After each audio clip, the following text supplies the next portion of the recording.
সরকারের নৃশংসতার বিরুদ্ধে সবাইকে ঐক্যবদ্ধ হওয়ার আহ্বান তারেক রহমানের। জানাবো, বিভিন্ন বিশ্ববিদ্যালয়ে ছাত্রলীগ মুক্ত ঘোষণা, নিহত 6, বিক্ষোভে উত্তাল গোটা দেশ। ওবায়দুল কাদের জানিয়েছে, এই আন্দোলন দমনে ছাত্রলীগে যথেষ্ট। এবং সর্বশেষ জানাবো, চীন নয়, যে কারণে তিস্তা প্রকল্পে শেখ হাসিনার পছন্দ ভারত। এতক্ষণ শুনছিলেন সংবাদ শিরোনাম, এবার বিস্তারিত। সরকারের নৃশংসতার বিরুদ্ধে সবাইকে ঐক্যবদ্ধ হওয়ার আহ্বান তারেক রহমানের। পুলিশ, ছাত্রলীগ ও যুবলীগের হামলা ও গুলিতে 6 কোটা সংস্কার আন্দোলনকারী নিহতের ঘটনায় শোক প্রকাশ করেছেন বিএনপির ভারপ্রাপ্ত চেয়ারম্যান তারেক রহমান। এ সময় তিনি সরকারের নৃশংসতার বিরুদ্ধে দলমত নির্বিশেষে সবাইকে ঐক্যবদ্ধ হওয়ার আহ্বান জানান।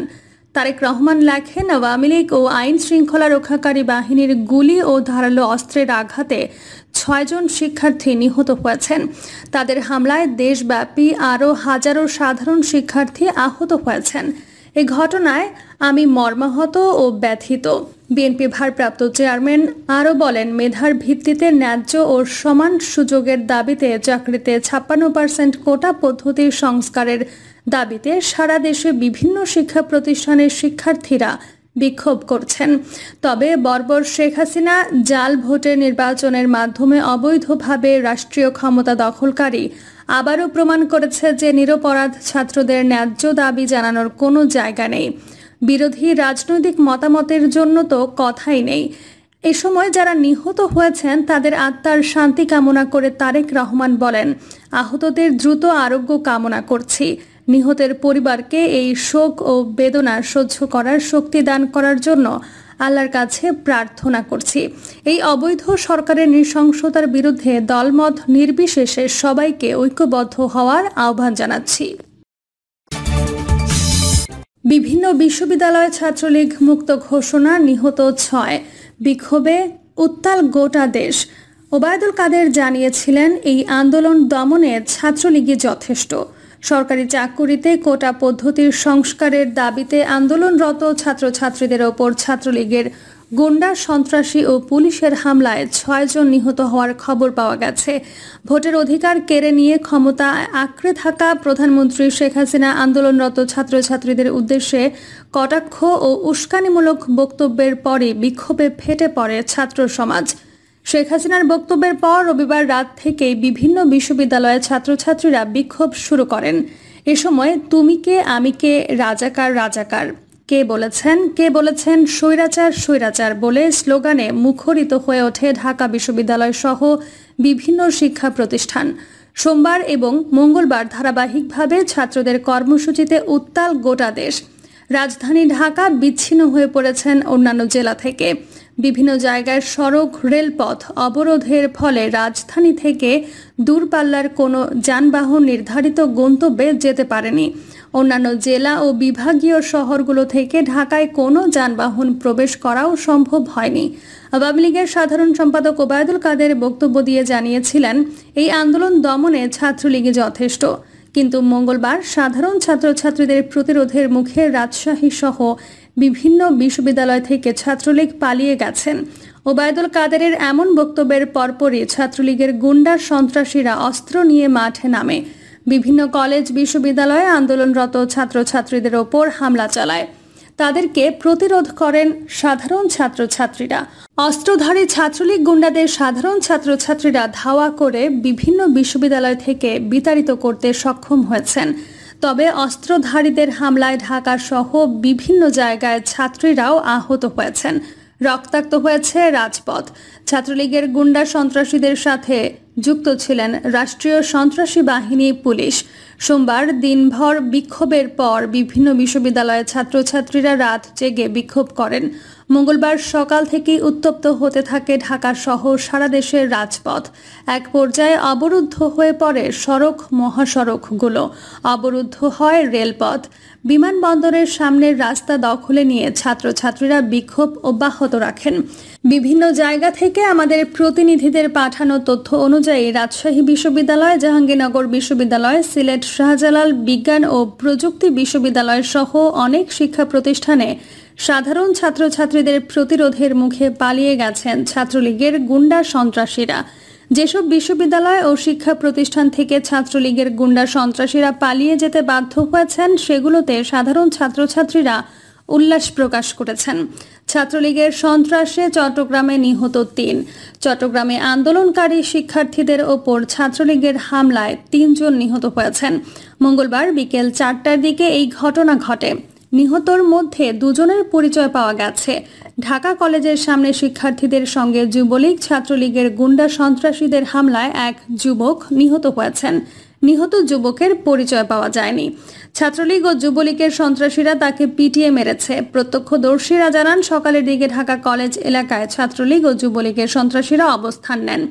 অন্যদিকে সায়েন্স ল্যাব এলাকায় সাধারণ শিক্ষার্থীরা অবস্থান নিয়ে বিক্ষোভ করেন। এ সময় ছাত্রলীগ যুবলীগের সন্ত্রাসীদের হামলায় সায়েন্স ল্যাবরেটরির কাছে পেট্রোল পাম্পের সামনে এক যুবককে পিটিয়ে মারা হয়। তার শরীরে রডের আঘাত আছে বলে প্রত্যক্ষদর্শীরা জানিয়েছেন। রাস্তায় অজ্ঞান হয়ে পড়ে থাকা যুবককে পদচারীরা উদ্ধার করে ঢাকা মেডিকেলে নিয়ে যান। সেখানে কর্তব্যরত চিকিৎসক তাকে মৃত ঘোষণা করেন। নিহত যুবকের পরিচয় নিশ্চিত হওয়া যায়নি। তার মৃত্যুর বিষয়টি নিশ্চিত করেছেন ঢাকা মেডিকেল পুলিশ ফাঁড়ির ইনচার্জ বাচ্চু মিয়া। রংপুরে আন্দোলনরত ছাত্রছাত্রীদের ওপর পুলিশের গুলিতে নিহত হয়েছেন এক শিক্ষার্থী। আহত হয়েছেন আরও অনেকে। নিহত শিক্ষার্থী হলেন বেগম রোকেয়া বিশ্ববিদ্যালয়ের ছাত্র এবং কোটা আন্দোলনকারীদের অন্যতম সমন্বয়ক আবু সাইদ। মঙ্গলবার বেলা ২:৩০টার দিকে এই ঘটনা ঘটে। নিহত শিক্ষার্থী বিশ্ববিদ্যালয়ের ইংরেজি বিভাগের ১২তম ব্যাচের ছাত্র। তার বাড়ি রংপুরের পীরগঞ্জের খালাস পীরের জাফরপাড়ায়। প্রত্যক্ষদর্শীরা জানান, আজ দুপুরে বেরোবের কোটা সংস্কারের দাবিতে আন্দোলনকারী শিক্ষার্থীরা মিছিল নিয়ে শহরের লালবাগ এলাকা থেকে ক্যাম্পাসের দিকে যান। এরপর ক্যাম্পাসে প্রবেশের চেষ্টা করলে পুলিশ তাদের বাধা দেয়। এক পর্যায়ে পুলিশের সঙ্গে তাদের সংঘর্ষ বাধে। তখন পুলিশ শিক্ষার্থীদের লক্ষ্য করে রাবার বুলেট ছোড়ে। বেরোবি শিক্ষার্থী আবু সাইদের শরীরে অনেক গুলি লাগে। হাসপাতালে নেয়ার পর চিকিৎসক তার মৃত্যু নিশ্চিত করেন। ওদিকে সংঘর্ষের পর চট্টগ্রামে ৩ প্লাটুন বিজিবি মোতায়েন করা হয়েছে বলে জানিয়েছেন বিজিবির ব্যাটালিয়ন ৮ চট্টগ্রামের অধিনায়ক লেফটেন্যান্ট কর্নেল শাহেদ মিনহাজ সিদ্দিকী। চীন নয়, যে কারণে তিস্তা প্রকল্পে শেখ হাসিনার পছন্দ ভারত। প্রধানমন্ত্রী শেখ হাসিনা জানিয়েছেন, বাংলাদেশের তিস্তা প্রকল্প নিয়ে ভারত ও চীন ২ দেশেরই আগ্রহ আছে। তবে তিনি চান তিস্তা প্রকল্প ভারতই বাস্তবায়ন করুক। চীন সফর শেষে রোববার বিকেলে গণভবনের সাংবাদিক সম্মেলনে সাংবাদিকদের প্রশ্নের জবাবে প্রধানমন্ত্রী শেখ হাসিনা এই কথা বলেন। মূলত চীন সফর নিয়ে এই সংবাদ সম্মেলন হলেও সাংবাদিকদের প্রশ্নে উঠে আসে তিস্তা প্রকল্প, কোটা বিরোধী আন্দোলন, সরকারি কর্মকর্তাদের দুর্নীতি, বিশ্ববিদ্যালয় শিক্ষকদের পেনশন কিংবা প্রশ্নপত্র ফাঁসের বিষয়গুলো। সরকারি চাকরিতে কোটার বিষয়টি আদালতে বিচারাধীন জানিয়ে শেখ হাসিনা বলেন, কোটা সমস্যার সমাধান আদালতেই হবে। শান্তিপূর্ণ আন্দোলনে বাধা দেয়া হবে না। তবে কেউ ধ্বংসাত্মক কর্মকাণ্ড চালালে আইনি ব্যবস্থা নেবে আইন শৃঙ্খলা বাহিনী। চীন সফর থেকে নির্ধারিত সময়ের আগে কেন দেশে ফিরে এসেছেন এই সম্মেলনে তার ব্যাখ্যাও দেন শেখ হাসিনা। এই সফরে বাংলাদেশ প্রাপ্তি নিয়ে সাংবাদিকদের প্রশ্নের জবাবে তিনি বলেন, বাংলাদেশ চীন সফরে কিছু পায়নি বলে যারা বক্তব্য দেয় তারা গুজব ছড়ায়। আমাকে হেয় করতেই এসব গুজব ছড়ানো হয়। বর্তমানে সরকারি কর্মকর্তাদের দুর্নীতি প্রসঙ্গে সাংবাদিকদের প্রশ্নের উত্তরে শেখ হাসিনা জানান, দুর্নীতির বিরুদ্ধে সরকার কঠোর। অনিয়ম দূর করে সুস্থ ধারায় দেশকে আনা হবে। এছাড়া সমসাময়িক বিভিন্ন বিষয়ে সাংবাদিকদের বিভিন্ন প্রশ্নের খোলামেলা উত্তর দেন শেখ হাসিনা। 7 বছরে দ্বিগুণ হয়েছে বাংলাদেশের ঋণ, কার কাছে কত দেনা। সংবাদ সম্মেলনে তিস্তা প্রকল্প নিয়ে এক প্রশ্নের জবাবে প্রধানমন্ত্রী শেখ হাসিনা বাংলাদেশের অবস্থান তুলে ধরেন। শেখ হাসিনা বলেন, তিস্তা প্রকল্প আমাদের করতে হবে। এ নিয়ে চীন ভারত 2 দেশই আমাদেরকে প্রস্তাব দিয়েছিল। এরই মধ্যে চীন সম্ভাব্যতা যাচাই করেছে। ভারতও সম্ভাব্যতা যাচাই করবে। দুই দেশের সম্ভাব্যতা যাচাই শেষে আমাদের জন্য যুক্তিযুক্ত হবে আমরা সেটা নেব। তিনি বলেন, তবে আমি এখানে বেশি প্রাধান্য দেব যে এটা ইন্ডিয়া করুক, কারণ তিস্তার পানিটা ইন্ডিয়া আটকে রেখেছে। তাদের কাছ থেকে যদি আমাদের আদায় করতে হয় তাহলে এই প্রজেক্টের কাজ তাদেরই করা উচিত। তারা প্রজেক্ট করে যখন যে প্রয়োজন তারা নেবে। এটা তো একটা ডিপ্লোম্যাসি। তিনি জানান, এই প্রকল্প বাস্তবায়নে চীন তো রেডি, কিন্তু আমি চাচ্ছি এটা ইন্ডিয়া করে দিক। তাহলে এই প্রজেক্টের জন্য যা যা দরকার ইন্ডিয়া দেবে। আমাদের দক্ষিণবঙ্গ সব থেকে বেশি অবহেলিত পদ্মার ওপার, কাজেই এই দক্ষিণ অঞ্চলের ডেভেলপমেন্টের জন্য আমি চীনকে বলেছি। সব থেকে অবহেলিত হওয়ায় ওখানকার কাজগুলো করা কঠিন। কচা নদীর ওপরে একটা সেতু দীর্ঘদিনের আকাঙ্ক্ষা, ওটা চীন করে দেবে। আমি সবাইকে ভাগ করে দিয়ে দিছি, কাকে কোথায় দিলে আমার কঠিন কাজ সহজভাবে হবে, ঠিক মতো কাজ করতে পারবো। সকলের সঙ্গে বন্ধুত্ব, কারো সঙ্গে বৈরিতা নয়।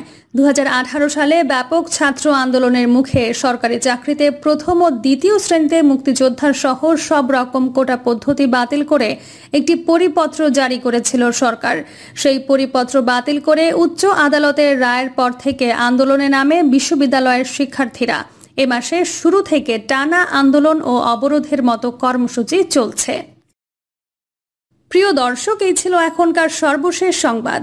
আপডেট সব সংবাদ পেতে চ্যানেলটি সাবস্ক্রাইব করে বেল আইকনটি ক্লিক করে রাখুন।